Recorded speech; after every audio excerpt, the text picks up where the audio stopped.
Greetings, my excellent friends. It is Saturday, January 1st, 2022. Happy New Year to all of you here back in beautiful Tokyo, Japan. But you know what else is beautiful? Fukuoka, Japan. What I consider my hometown here in Japan. And I just got back from 4 or 5 days of just, basically just nostalgic sightseeing. Went and hung out at all of my favorite old haunts, which for me means a whole bunch of shopping, a whole bunch of nerd stuff. Like most of you guys, I'm pretty much impossible to buy for around the holidays, so I had some people just say, here's some money, go enjoy Fukuoka. So went with the wife to Fukuoka for a couple of days, and just she met up with some friends, I met up with some friends. And I went to basically every one of the old stores that I used to buy nerd stuff at. Book offs and mandarakes and places like that. And had a wonderful time. And with the, instruction to just, go buy something, make yourself happy, I did that. And I came back with a pretty epic haul. I have not bought this much stuff in such a short period of time in a very, very long time. And I'm gonna get into showing you what I came back with, just to get our first video of the year going. So the very first thing I found was something I was very, very excited for. These are the Evangelion Death and Rebirth wide-sized trading cards. I used to see these around like all the time, but I was very much not into cards for a while. I collected cards as a kid, and it wasn't like the best memory. But I've wanted to do a video of like a card unboxing, like a video for a very long time, and I was hoping to find this set, but prices have gone up a lot recently.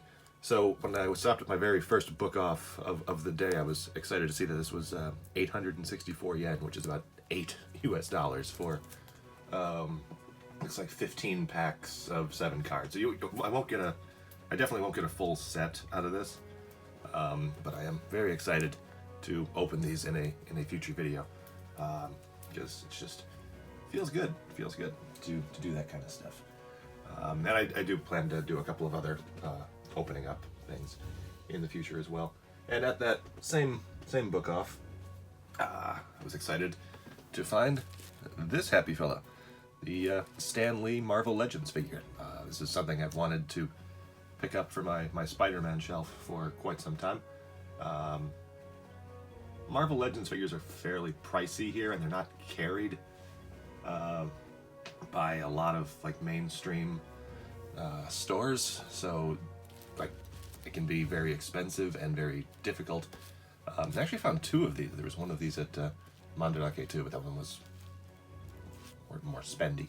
This was only 2,500 yen, so about was we got to like 24 US dollars, which is fairly close to a regular price. I'm really looking forward to getting this guy in my little photo booth and taking some fun pictures with Stan Lee and Spider-Man and those kinds of guys. So excited to find that at the same book off. I went to that same book off many times. It was very close to my hotel, so I think I went there four times in 5 days.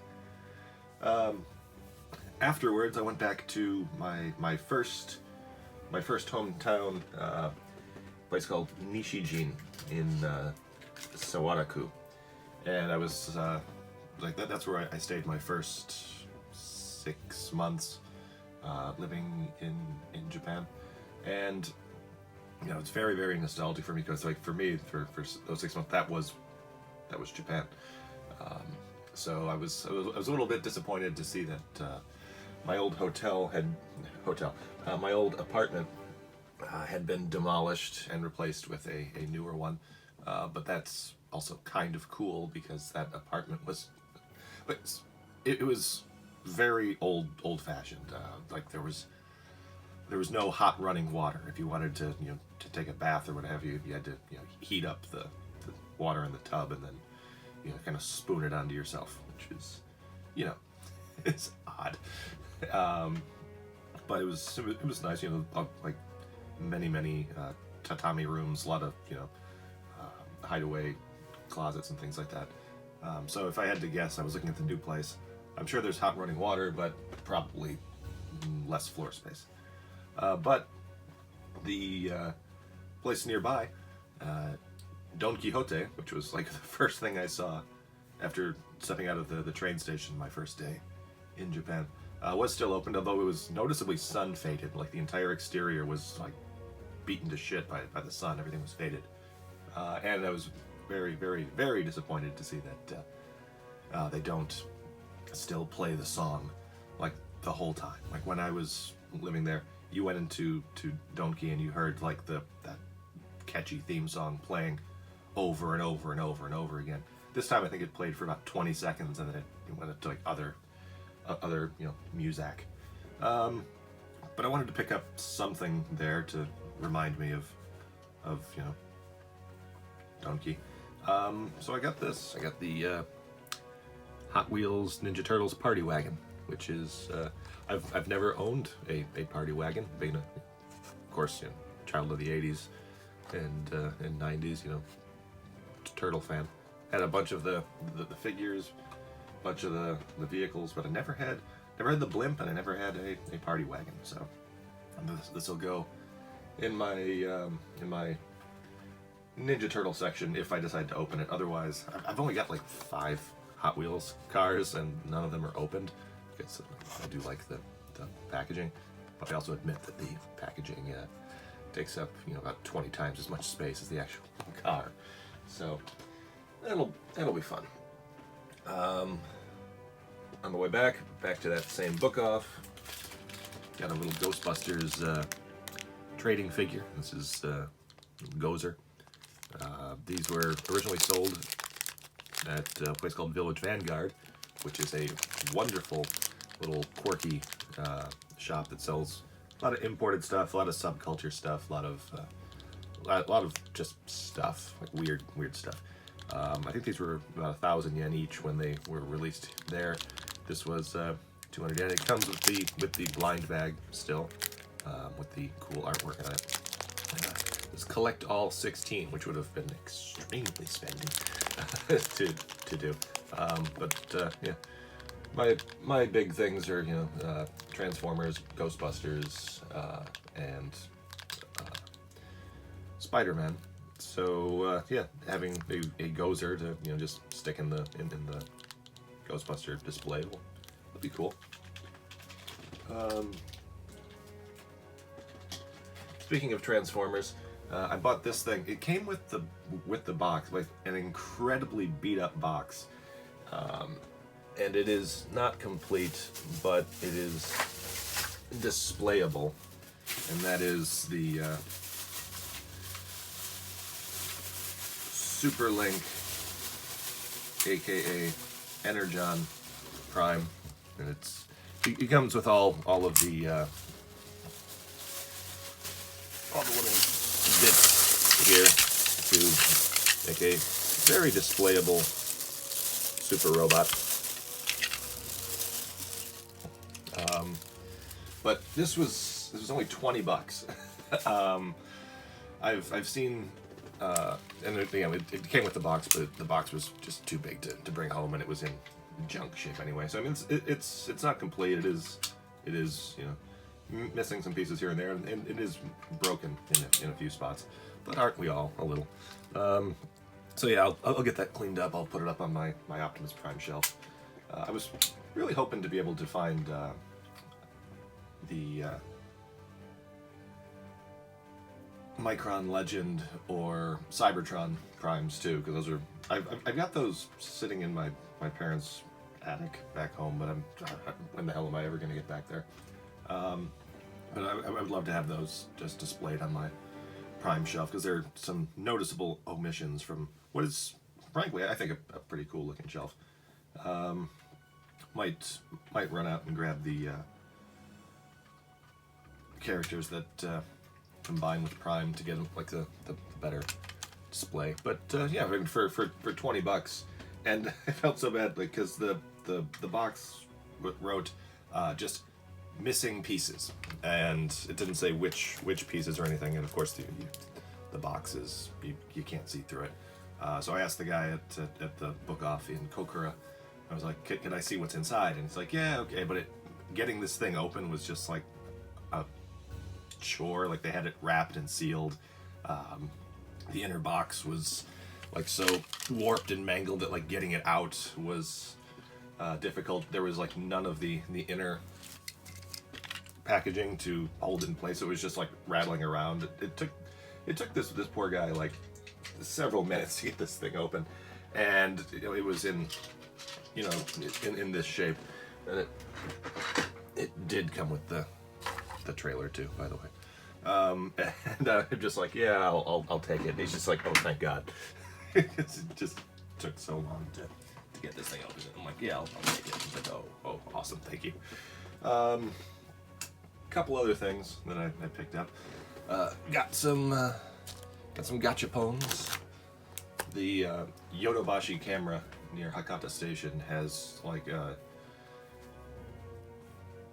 say like Tokyo-esque number of Gachapon machines, and I just grabbed some cute stuff. I got these are getting kind of popular. The little mini arcade controller things. The movable joystick, the buttons. Two of the buttons are clicky, the other one not so much. But yeah, this is nice and stress relieving. So I got a couple of those, both of the newer style ones, so in black and white. I didn't get either of the retro ones with the bat top, but yeah, that's fine.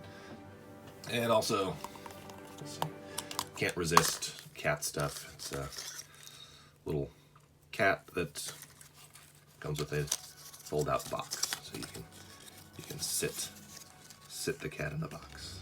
It's just adorable. It's super cute. I've got on my bookshelf in the living room, I've just got a bunch of these little Gachapon cats, and it's I think it's a small enough display not to be weird, but it's still kind of weird. Speaking of Gachapon, I got another one of those awesome insect ones. This ball unfolds into a big ass green praying mantis. Had a brown one a while back that sadly, due to some quality control issues, you couldn't really put together or display, but my real life cats could sure eat the shit out of it. So hopefully this one will meet a better and more dignified end. This set of Gachapons, like the whole thing, it's part of the Dangomushi set, which are pill bugs or roly-polies, but it's expanded to be like the murder hornets and tarantulas and beetles and armadillos and all sorts of anything that basically that kids think is cool. They've made these. These are the 500 yen Gachapon. So I mean, if you're trying to get a whole set, you're almost certainly better off just doing the Otonagai thing and ordering online. Pay a few bucks more. Otherwise, you end up like me with 20 of the 500 yen murder hornets and not a single one of the big one. So, yay, more of these. Then finally, no, not finally. I got more stuff here. Also at the Yodobashi was at the Figuarts Pac-Man, and I don't get how it was 1,750 yen after tax. That's tax included, and that's just so much cheaper than literally every other Figuarts thing. Like most Figuarts start at 4,000. Some of them are significantly more than that. Mario was a little bit cheaper. I think Mario was like 3,000. But I mean, under 2 is just like unheard of for this line. It's awesome. But like I think the Star Wars figures start at like 5,000, maybe 6, depending on the character. But I do have a bunch of video game figures, some Figuarts, some from other companies. So I've got Mario, I've got Link, kind of got a Kirby. So having Pac-Man in there with Mario and Link is cool, especially for this price. Comes with I guess different hands, different face. I mean, I'm guessing it's just like a hollow ball, so I mean, there's probably not a lot of plastic in here. But then like a ghost and a cherry. Love Pac-Man, grew up with Pac-Man on the Atari and the NES. Still play the Famicom version every now and then. So yeah, for 2,000 yen. I almost grabbed the Pac-Man Soul of Chogokin, or the Pac-Man Chogokin figure, which is like a little Pac-Man figurine inside like a Pac-Man mech. But they had one on display, and it wasn't all that impressive. I think it was like kind of a missed opportunity. It was also cheap compared to a lot of Chogokin things. They only wanted 7,000 for it, as opposed to what I learned, especially like the main Soul of Chogokin line gets expensive. Like they had, I did want to pick up at least one Soul of Chogokin figure for my growing collection, just because I think they're neat. But some of the prices on these things were just, I mean, like, and I don't mean like aftermarket secondary, like markup prices. I mean like just regular prices were like, yeah. They had the newer version of Mazinger Z and Great Mazinger that were like 12,000 and 15,000 each.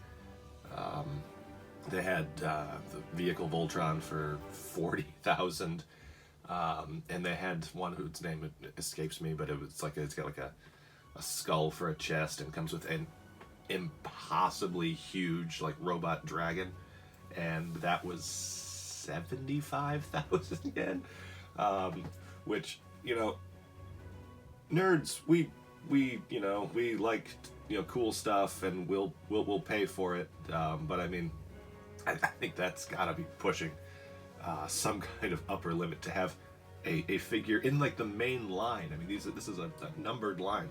I mean, that was number 100 in the GX line. I mean, these figures don't come out very often. I mean, the line's been going since 1997, and there's only been so the line's been going since 1997. And there's only been 100 releases, not counting repaints and things like that. But yeah, it's like $700 is, whew. I mean, it's not like I'm sure that that price probably got more than a few collectors to be like, nah, I'm gonna pass on that one, because for me, once it gets above like 30,000, $300-ish, I'm kind of like, no, there's nothing. It's not like, I'm not gonna say like, I've got the money, who cares? That's an actual amount of money. It's just that I don't think it's worth, like, I don't think that it's genuinely worth that amount of money. Because, I mean, how far back do you have to go to sell that those childhood nostalgia bits back to you? But speaking of childhood nostalgia, I made a video a few weeks or months, I don't know, what is time, ago, where I was very excited to have bought the complete collection of Gokusen manga. But then I remembered that I'm bad with math and numbers and counting and noticing stuff, and the set was actually missing one of the books. And He was missing book 12 out of like 14 or 12 out of 15 or something like that. And you'd think you would notice because the spine makes a picture. But yeah, I totally blanked on that. And while I was at yet another book off, I did grab the last volume. So now I can have the full thing on display. And also, something else that was missing from the set was the guidebook that was released at the end of the series. I think it was at the end of the series. But this also includes a short story that has the first meeting between Yankumi and Sawana Shin when they were 11 and 18 respectively. And it's just a cute little story that it's just, you know, it's a fun little prequel considering where the story goes. That's almost everything. However, I did on my way back, I found a new hobby store that I stopped at after another book off. But yeah, that book off said I wanted to get just a Soul of Chogokin figure, so there it is. If I had to grab just one, getting the first one seemed like, you know, a way to do it. And I'm guessing that you're going to wind up seeing a bunch of these up for sale in the near future, considering they just made the much nicer updates of them. But this was sold at Book Off for 5,000 yen. And Book Off sometimes does this thing where there's like a mark on the package where it's we haven't finished checking to see if it's complete, which is as big a red flag as you're probably thinking it is. What it can mean, and like what the idea is that how do I put this? That maybe there's just so many pieces that it's not immediately apparent if there is a piece missing or not. You know, it's not like if, you know, you open the box and it's like, oh, there's obviously like an empty spot where something is supposed to be. And I didn't really get that until I opened up this thing, and yeah, there's it would be difficult. It would, cause, I mean, Book Off takes in so much stuff. Like, people just sell their stuff, you know, take this pile of stuff off my hands. Stuff. So I could see why maybe there's like a 5-minute time limit. But I was like, all right, well, for 5,000 yen, not obviously missing anything, but I'll give it a shot. So I bought it for 5,000 yen, and I have opened it, and yeah, I don't think it's missing anything. If it is, it's some little accessory that maybe isn't totally necessary for the functionality, but the stickers are not totally applied either.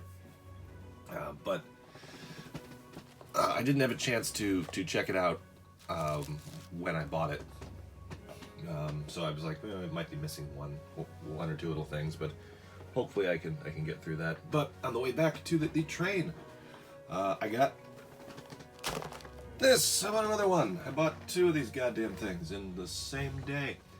This one was from a store that I'd never seen before. I can't even remember the name of the store. I should know that, but it's a new place in Hakata, and it says, you know, here, you know, used, missing parts, missing what I think, I don't know if that's supposed to be an E or mo, but also belt is missing. So I'm just like, all right, well, it's missing those 2 pieces. Chances are that anything that other one is missing, this one will, I mean, just probably. But it was pretty funny. I opened it up, you know, I'm like, okay, so it's not going to have the belt, but that's fine. I can use it for parts. But it totally did have the belt.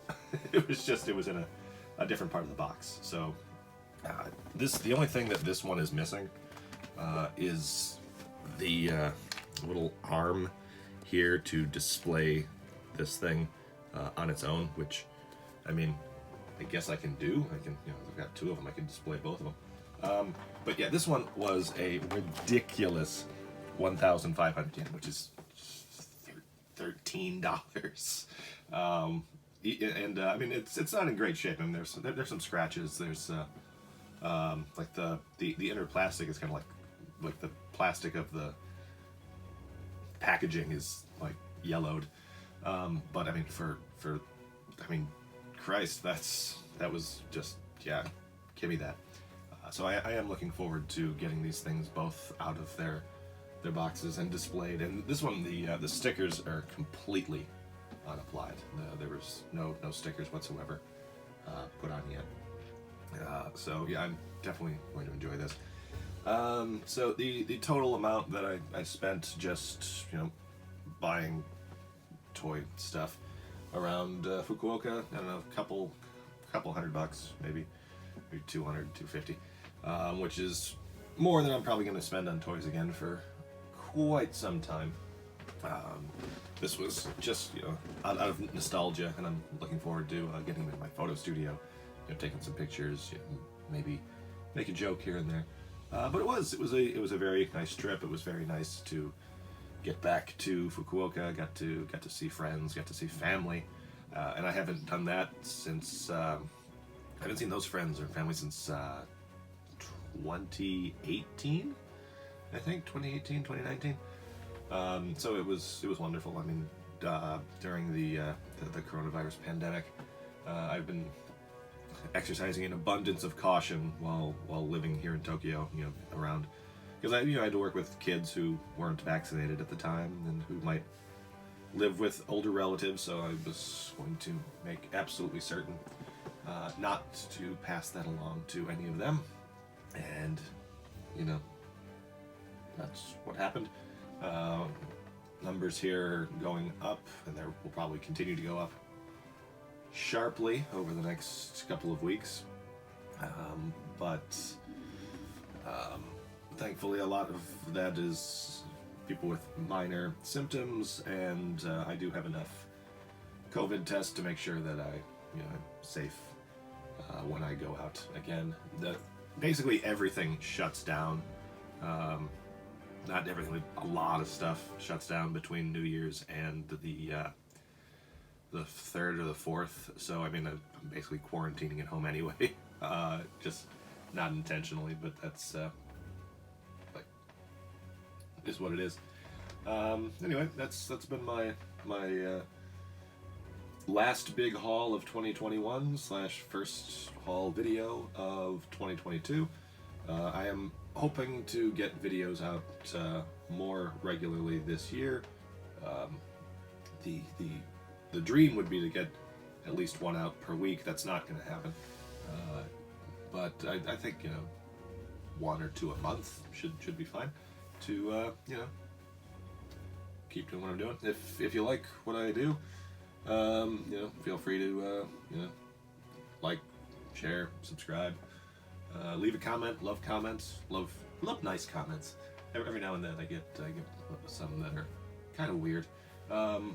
Not so much a fan of those, but, you know, hey, you do you. And, yeah, thank you all very much. Take care. Happy New Year. Have a great 2022. And happy hobby.